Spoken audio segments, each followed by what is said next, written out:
chicken, that's right. Wag1 peoples, it is Chickennessy here and welcome to my top 5 games of 2020.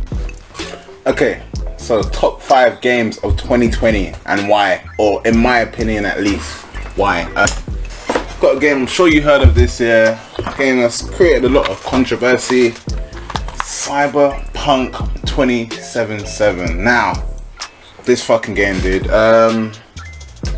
where can I start, man? This has a lot of kinks, it has a lot of jankiness about it, it has a lot of things that make you, you know, it's very frustrating, it's super frustrating. You know, I know a lot of YouTubers out there put it on their most disappointing games of 2020, and rightfully so, because it was super disappointing. But when you separate the glitches, the bugs, the performance issues, everything about it, basically, every negative thing about it, if you separate every negative thing about it, at the core, what you have there is a lot of potential. You have a prototype for a really great fucking game. The world is really immersive. The aesthetic is fucking second to none. You feel like you're in some kind of Blade Runner / Equilibrium / Matrix / it's just taken so many influences from a lot of things, and it's a great game. The storyline's great, it's well fleshed out, there's so many things to do in the city.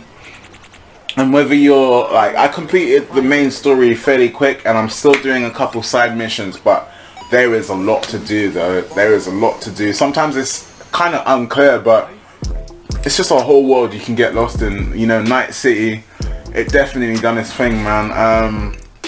Now, I'm hoping with the patches in January and February, I'm hoping it improves a lot. But we're gonna have to wait and see, man. And I'm hearing they're making a multiplayer as well, but that's not gonna be out probably a year or two. But they need to hurry up because it's gonna lose relevance otherwise. But yeah, Cyberpunk, man, gotta give it to you. At number 4, we have a little game I like to call Tony Hawk's Pro Skater 1 and 2. So this is one of 2 remakes on this top 5 games of 2020 list. I'm sure you can guess what the other one is, but no spoilers.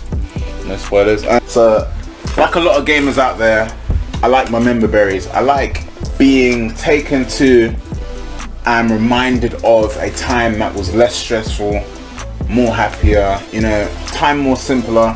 And as boomery as it sounds, that's the 90s, man, or the noughties. And one of the games that kind of accompanied that feeling, you can say, was Tony Hawk's. It was really fun, it was really cool, it was really awesome to jump around in that kind of world and do your tricks and, you know, to play with friends, play by yourself. And they really captured that essence in this game, man. The remake is exactly like how them games were, but just brought up to our generation of standard of gaming. You know, with the exception of not moving with your directional pads, you've got analog on this one. You know, you gotta love the way they've taken the graphics to the next level. They've taken skate mechanics and physics to the next level, but keeping it the kind of same Tony Hawk's that we know and love. And I was just really impressed with that, man. You'd also be happy to know that the playlist from the original game is the same, but with some added heat, and the skating list that people you can skate as is the same, but with some new players to the field, which is cool because it feels like they're catering to the people that like the old games, and they're catering to a brand new generation of players and potential skaters, you know. We're in the end game now. Top three, shit's getting real now. Alright, so in at number 3, the freshest entry to my top 5 games of 2020, because I'm in the midst of still playing it. I haven't completed it, and to be honest, I only played it within the last week of 2020, but it takes top 5 still because I really like it.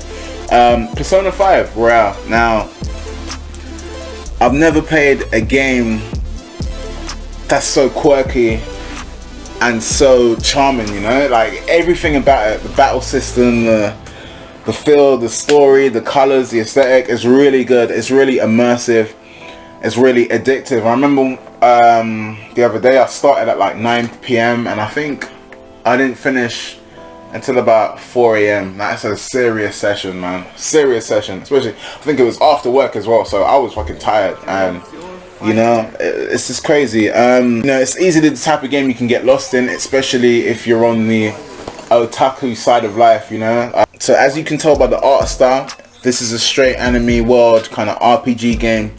Its story is really captivating. Its battle system is turn-based, so it gives you a lot of all the feels from our favorite RPGs from back in the day. And there's just so many ways you can make your characters grow stronger.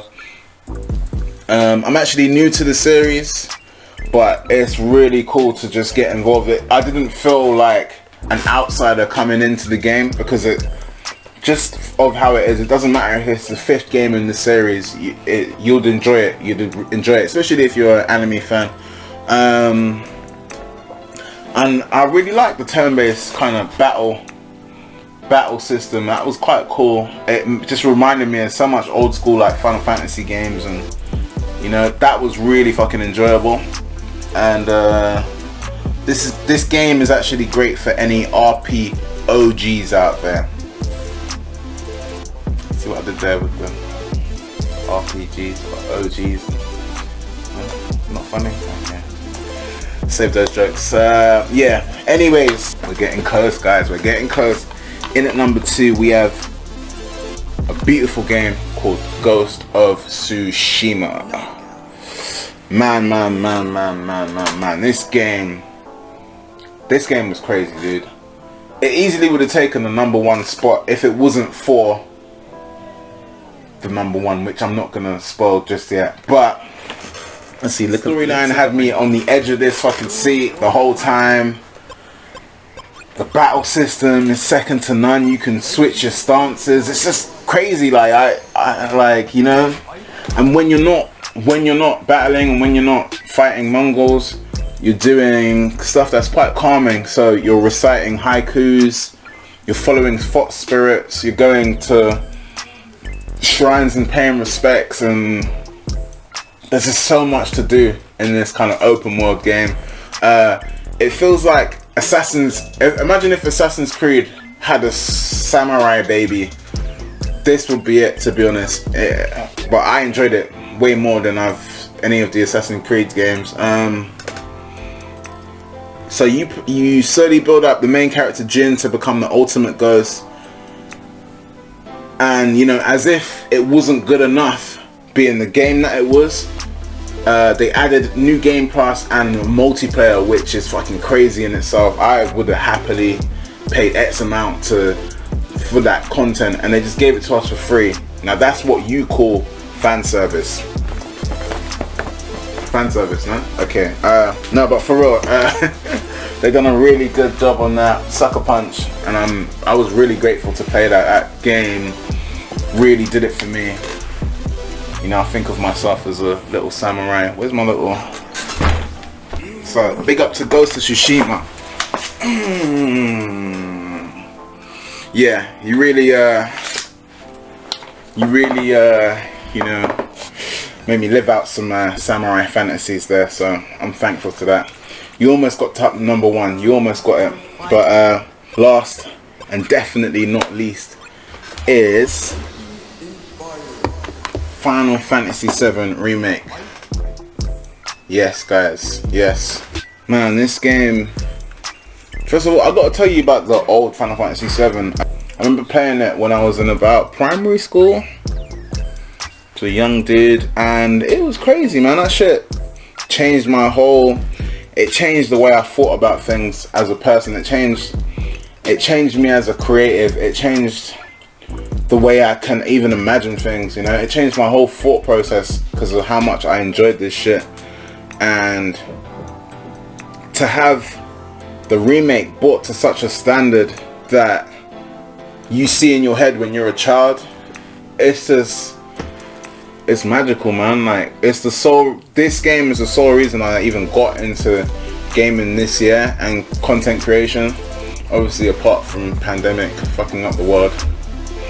But you know, like this is the reason I kind of wanted to get my passion out there again is Final Fantasy VII Remake, and everything's been brought up to scratch, man. The graphics obviously are second to none. The facial expressions that your favorite characters make, it just feels so much, you just feel with the characters so much more in this one, and it's really special what they've managed to do. It's exactly like this one of the original series, with the exception of a couple of Kingdom Heartsy looking things that I didn't really like, but I wasn't too mad, I wasn't too butthurt. It's really overwhelming how good this game is. It's very strong in the member berries department as well, so if you like to reminisce like me because you can't let go, you'd enjoy this shit. And I enjoyed it so much that I've even got it as the theme on my PS, which I will cut to now.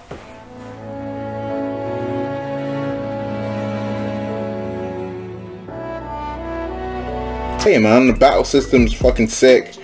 The music was already sick, but they've brought it to a newer level. Everything about it, like I was a big fan of. The only thing I don't like is the fact that it ends, you know? It shouldn't have ended, dude. It would have been nice to have the whole thing, but you know, I know what Square's trying to do. They're gonna make a couple of titles and they're gonna make us pay for every one of them, and I will do that gladly. Trust me. But yeah, that's my top 5 list of games of 2020 that I really enjoyed. Hope you enjoyed the video. This is my first actual upload. It's not the first video I've made, but it's the first one I've actually managed to upload. So it's very special to me, man. I'm actually gonna try and aim for weekly uploads. So yeah, do like, comment and subscribe, and actually see if I manage to do that. That will be interesting. And yeah, thank you for watching, man. Happy New Year.